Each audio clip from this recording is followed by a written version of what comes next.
Good Good morning. morning. Good morning. Good morning. I don't It know is why, July, but my friend. It is hot. it's hot in North Carolina. It's Okay, July. It's hot everywhere. but I want to know now that you've lived a winter up in North Carolina, what is your definition of hot now? Um, you're asking me what the temperature is? I have no idea. No, it's hot. I mean, it's warm, but it's not like choking. I don't feel like I'm gonna suffocate or drown in the air. The humidity is not like that. So Oh, that's good. That's good. Um, I've just, I went to breakfast with a friend of ours yesterday, and I feel like everywhere I go, the people I talk to, they're like, "Oh my God, it's so hot, it's so hot, it's so hot." And I'm like, "Is it really?" Because, and I don't know, maybe it's because I've changed, like my memory has changed, but right. I feel like July, August in Florida, in Fort Lauderdale, is like 95 degrees every freaking day. Which is It's like, not nothing. I mean, that's significant. You know. yes, but it's not that now. It's like in the 80s and maybe hitting 90 or 91. And I'm like, I feel like it's cooler out there than it's ever been in Florida in the summer. We've had some humid days, but in general, it's not like every day is humid. I don't know. To me, this feels like a cooler summer than normal. And I look at the temperature like to like, am I crazy? Am I not crazy? And I'm like, no, it's not 95 degrees. And I feel like normally this time of year, it's like 95 degrees every day.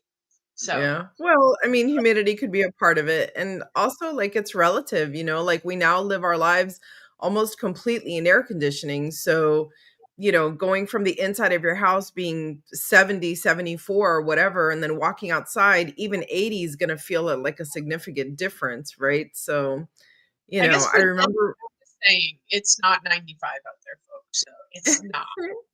It's not a um, normal. It's not hotter than ever.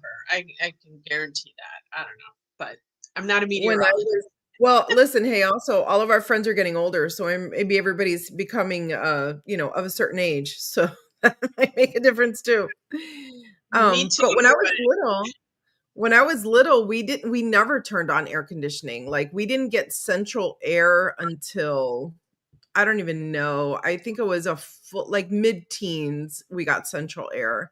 But until then, it was just a little, in the wall units, and each room had its own unit. And yeah, you only turned it on like to sleep at night. That was it. So it just when I was was what it is. It is. air conditioning in the summertime was a fan in your window that blew on you at night so that hopefully you didn't die.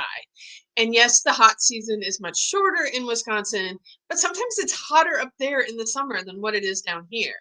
Like I remember, I don't know, this was probably like 25 years ago or something. There was some massive heat wave going through the Midwest, and like people were actually like dying in the cities because from heat. And Wow. and I was like on the phone with my mom, and I'm like, "So how's the weather up there?" She's like, "It's 107." I'm like, "Well, it's only 94 down here. You want to come down and cool off?" But yes, Wow.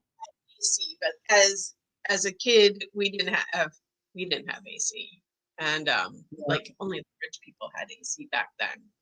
But Wow. yeah, I can't even imagine what over 100 feels like. I think I imagine everything shuts down the same way it does in a blizzard, right? Like you can't go outside like that. You can't What job are you going to do at 107, 110? That's insane. Wisconsin shuts down for nothing. No blizzard. It's like what's the postman? The post office. No rain, no sleet, like nothing stops the mail from being delivered. Like nothing Yeah. stops Wisconsin. They've got things to handle everything. So maybe some people that worked outdoors might have gotten some extra bottles of water or some longer breaks, but I guarantee you nothing. That's insane. Yeah, no. Not here. This is how I know I found my perfect place. North Carolina, if it's a tiny bit snowy outside, they're like, 2 hour delay. We won't go to school for now. Wait a little while. It's okay. It's very like, no, this is way more in tune with my natural body rhythms. I have no desire to work so hard that I'm going to go outside in 107 or negative anything. So, yeah, there's nothing I want to do out in the world that that would interest me. Well, and the thing though is that most things are indoors, which is interesting that we're talking about indoor spaces today. But it's, a relatively small portion of the population that actually works outdoors. Most of us are working indoors with AC, driving to where we're going with AC in our cars. And so, um, yes, I understand snow can be a different thing, especially in places where people are not used to being snow, there being snow on the ground. I will cut you some slack there. But more importantly, I just, one of the things that's really like, I don't know what the right word is, but I've been thinking about it lately. Like, where did we get so programmed to work so hard and have it be a badge of honor? The harder you work, the more, like, we weren't put here to just work. Like, yes, work needs to get done so that we all have food in our bellies, shelter, and that we can go have some fun. But this obsession with working harder and that Well, I'll tell you the short answer. It happened when we traded into capitalism and money instead of goods. When we started trading money instead of trading cows and chickens and things like that, because you only had to work for sustenance, and then when you had enough you shared with your neighbor, and when your neighbor had enough they shared with you, and so you were just working to get what you needed. Now we work to get a whole bunch of stuff that we don't need. um and how much of that is manipulated by media and marketing and all of the those things as well. programming. Absolutely. I saw something about there being a study from World War II era where I guess sugar was basically like not accessible during that time period. And then after the war, it was like, okay, we need to get people to consume more sugar now. So what can we do? And the grand marketing began. So it's all relative, it's all relative. So but anyway, don't get me started on that. What is our topic for today? Our topic for today is, how do you bring the outdoors into your indoor spaces? And like, when I read this, I am laughing, thinking about that time I came to visit you shortly after you had moved there. And you had all these wasps coming in your house. And I'm like, yes, the pieces of outdoors that come indoors that we don't really want there. Um, Yeah, they are. I have a new creature. I don't know if it's a wasp. It's definitely winged. I just looked away because I literally just heard it hit the glass too. But anyway, the other day, whatever it is, this giant, thick, heavy thing was inside. I took a fly swatter, I whacked it, it fell down like on the windowsill. And I was like, great, I'm in the middle of something. I'll circle back and I'll pick it up later. I mean, it was like done. I came back, it was it's gone. gone. I was Yes. like, oh man. I'm like, this is serious. So, yes, do I bring the outdoors in? Absolutely. I'm very lucky that I got a house that has like this wood paneling. So, wood is already, my floors are wood. That's already my baseline. But I also literally bring in like branches. I have chunks of moss. I like acorns, little things that I find out there. I definitely bring them in and I kind of scatter them around. I do have a lot of plants. This one I can't get to stand straight up, but probably because it's trying to lean towards the light. Little things like that, so I do enjoy that. Yeah, I was gonna And I ask, you have real potted plants that Yeah, you have to yeah, I water. have real potted plants. Yeah.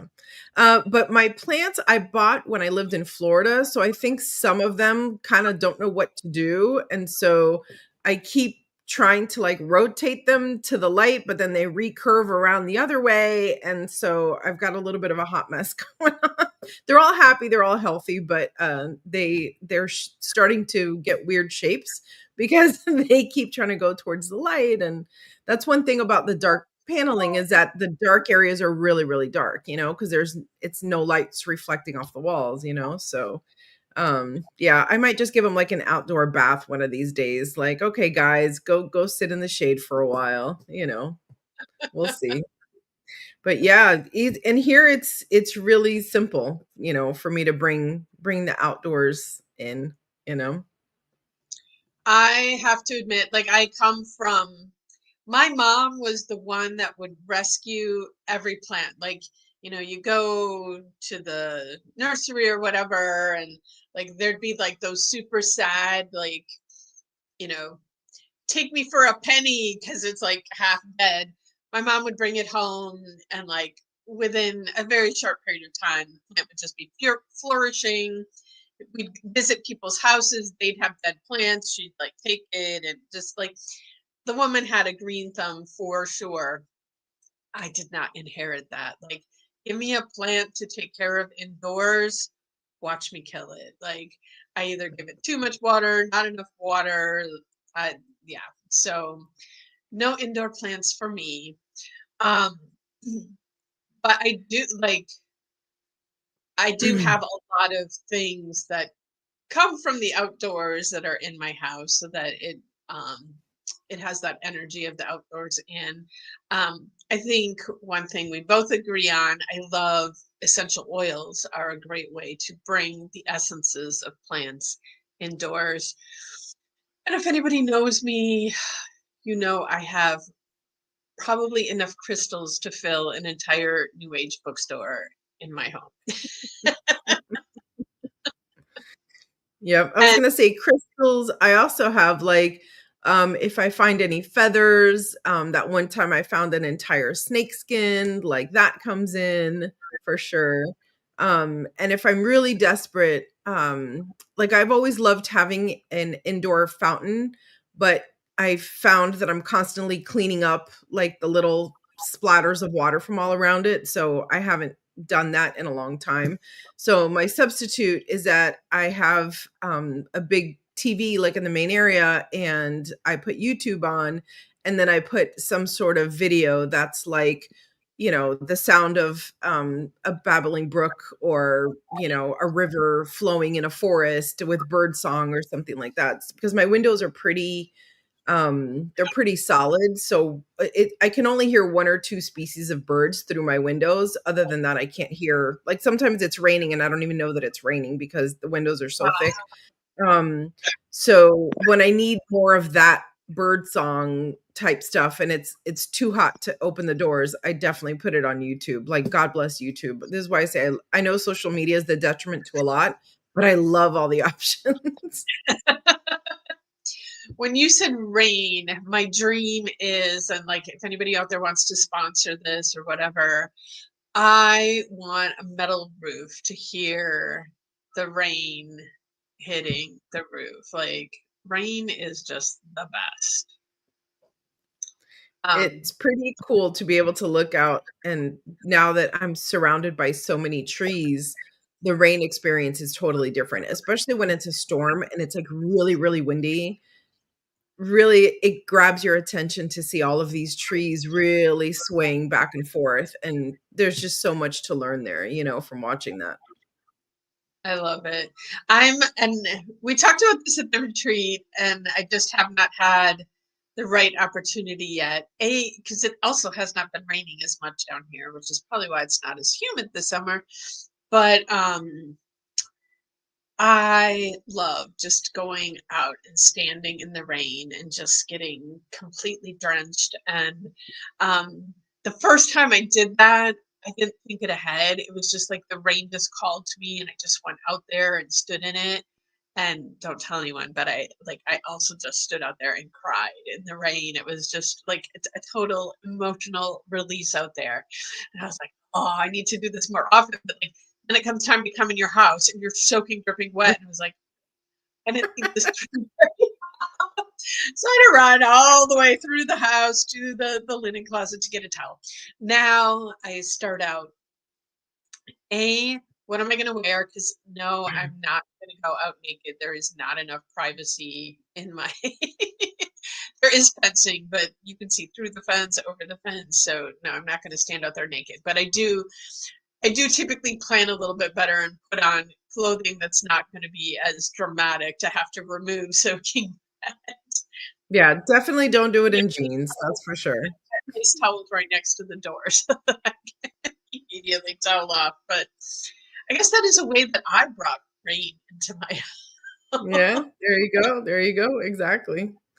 Well, in keeping things moving, right? Like, what I love about the elements is that, it creates the environment that you want. So you want more flow in your life, put in some flowing water, right? You want to feel more grounded, bring in those stones, bring in some earth, nothing wrong with that. There's always, yeah, if I could show you my desk right now, but anyway, no, it's too much. It's too much. But I'm yeah. like, somebody is seeing my space around me. Like, um, I do have this need to express myself artistically, and I don't have a studio. I don't have, my house is a tiny, 1,000 square foot house, and so there's no space for my art stuff to live. And so typically it's like sprawled out all over on the table in front of me, on the sofa next to me. And so yeah, it's like the screen has to be very small. Or else my mess. But since we're talking about that, I will share with you my latest obsessions. I don't know if you have you seen any of these. I did see a little bit of this the other day. Look how beautiful. Tell me Um, about that. so Beautiful. so I dabble in the arts, all kinds of arts. Um, like this painting is one of mine. But it was easier to do all of the painting when I lived alone because then I could put out my table and just leave all my stuff there. But now, like, because there's other people here, it's like if I pull it out, I gotta like put it all away, and it's just too much. So I have not painted in a few years, maybe, and so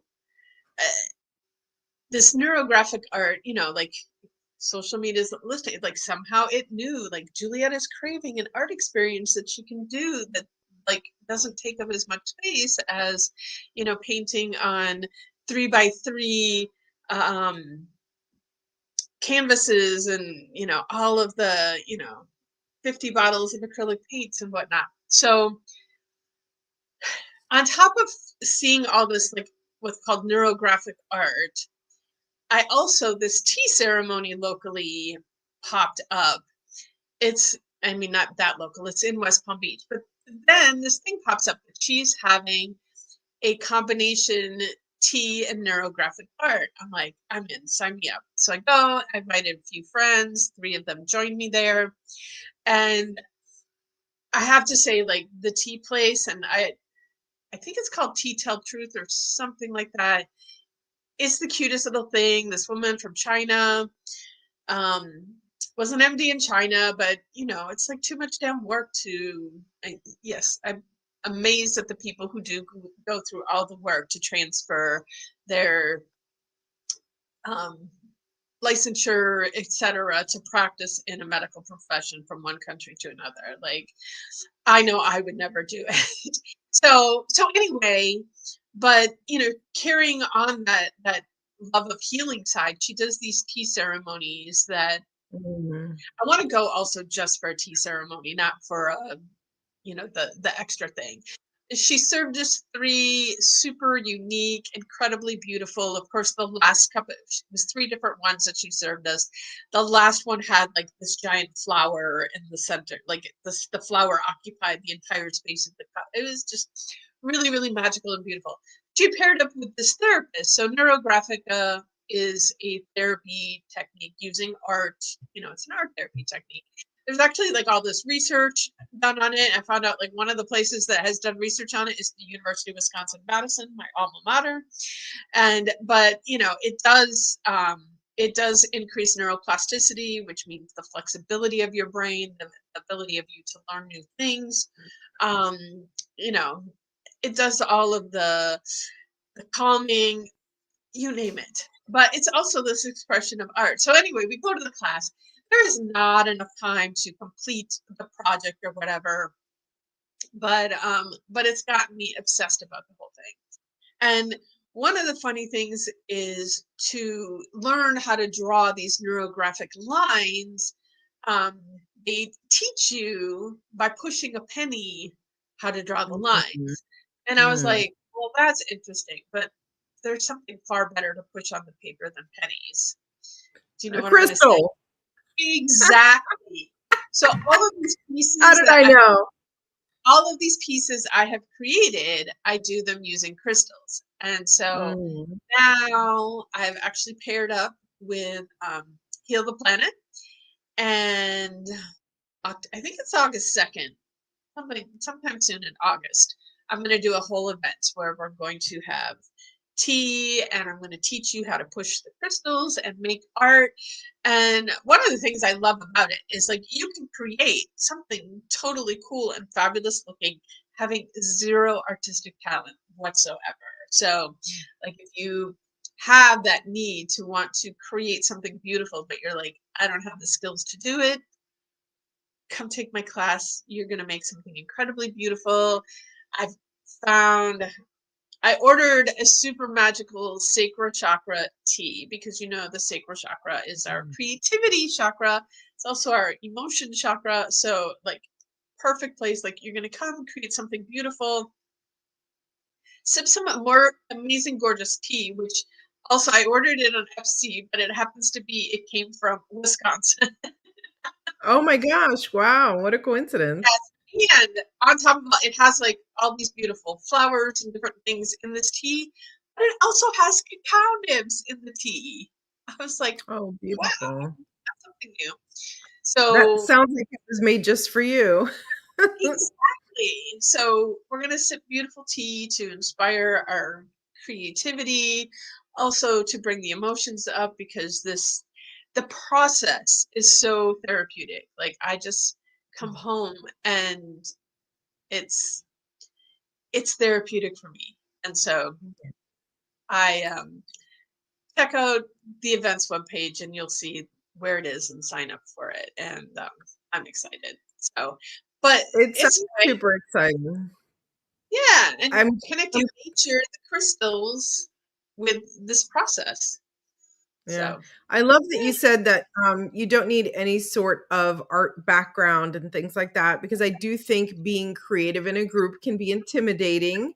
You never know where you're gonna land on the scale, especially if you've never done it before. Like, are you a hidden talent? Are you 2 left feet? I don't know, right? But what's cool But in about that, the yeah, go ahead. I was just going to say what's cool about what you're doing is that it's not judged in that way, right? Because it's intuitive, it's whatever feels good to you. And I think in all the millions of different types of classes that I've ever done, folks that take that therapeutic approach to it and just simply create a safe space, whatever you create is going to be perfect. It doesn't mean you have to go home and put it up on your fridge if you don't want to. That's okay, but honestly, sometimes it's just getting out of your head, like I want to say like maybe 25 years ago, I took a watercolor painting class. And all we did was bring fruit and we would paint the fruit. And so I have like some oranges and a banana and like a eggplant, things like that. And it's not that the orange holds the essence of my being. Like I didn't have any great epiphany from painting a banana, but it did get me out of my head and everything else that was going on, in my life at that time. So I remember I specifically chose the class because I wanted something completely opposite to everything else that I was doing. I was doing a lot of active running around type stuff. And I'm like, okay, now I want something to balance that because I was being so physical and so, exerting myself in every different way possible, growing in every different way possible. I'm like, let me find something chill that doesn't require me to read or interpret or kind of do that mental gymnastics that I had been doing all the time. So it was a really nice opportunity to just kind of like get out of my head, go with the flow. And to this day, I still have all my stuff. Like I still love it. I love looking at it. It's a pretty cool thing. I love that. Yes. Well, and I think, as we're sitting there and I can see the side of your painting there. My What is the painting. name of the painting? Yes. It's called Not Broken by Florencia. Yes. So like when you see like what Florencia does, you're like, oh, I'm so not an artist. And um there are ways to express yourself artistically, but it doesn't have to look like that. Like so amazing. Um because yes, I feel like I've been to some of these other art classes and um not all of them, but most of them, like you're painting something and you're just like, and you're comparing your painting to other people's paint and like, this isn't really turning out the way I wanted it to turn out. And so much judgment around it. And it's like, it ends up being what's supposed to make you feel relaxed and calm is actually having the opposite effect. Whereas this, like, you know, you can hold a pen, you can create something that looks really cool with this. So Right. I'm excited. I was thinking along those lines, another really cool activity that anybody can do anywhere, absolutely for free, is creating a nature mandala. Go outside and find different bits of nature and arrange them in a way that's pleasing to you. And it's incredibly satisfying. Plus, it's cool if you go do it like at a park or a forest and then you leave it there, because then someone else is gonna come across it and be like, "Whoa, how did this happen?" And it teaches you impermanence, that you can create something beautiful and then wipe it away and know that it's okay, like it existed when it needed to exist, and that's a huge, beautiful lesson in life. If you too hot outside, it's okay. Pick up a whole bunch of leaves and sticks and bring it inside. Put down some parchment paper on your dining room table and create something and then enjoy it and photograph it, all the things, and then fold it back up and put it right back out to nature. So, Yes, it's like um, you experience the sand mandalas by the Tibetan monks. mhm, yeah. Um, Years ago, they actually came and built one, the place that I was working. And so they were there all week, and they've got these little metal tubes and a little metal stick, and they put the colored sand in it, and then they're like rubbing the stick so that like it drops out like one grain at a time. And I mean, like this giant, intricate design that took them hours and hours and hours to create. And then we have the ceremony and they sweep it all up, and you're just like, it's, yeah, it's an incredible experience. And then, they put the sand in little jars. And so I have a little jar of San Mandela sand on my altar here. And, Beautiful. but yeah, what an incredible lesson of impermanence. Like, no, you just put, I don't know how many hours, and it's like a whole bunch of them there working for hours and hours. It has to be hundreds of hours, if you total each person, hundreds and hundreds of hours of work. And then they just Yeah. wipe it away like nothing. And that's it, and you just move on. So, Yeah. big lessons, big lessons. I love that. What else you got today? I am all good. It is a beautiful day. Gonna go run out and run some errands and enjoy my drive as I do so. When have you ever heard me say that? But I am lucky that I get some really beautiful views and yeah, so lots going on, lots coming up, all good news. For those listening, make sure to check out our calendars and everything that's going on in each of our spaces, as we grow and expand, there's always something new. So, So, our ceremony coming up, and it is. Oh, and I just wrote, is it it's like the bull moon or something? buck. This buck moon. Thank you. Why couldn't I think of that? Yes, it is the buck moon this month. And it's in Capricorn, so it's a little regimented.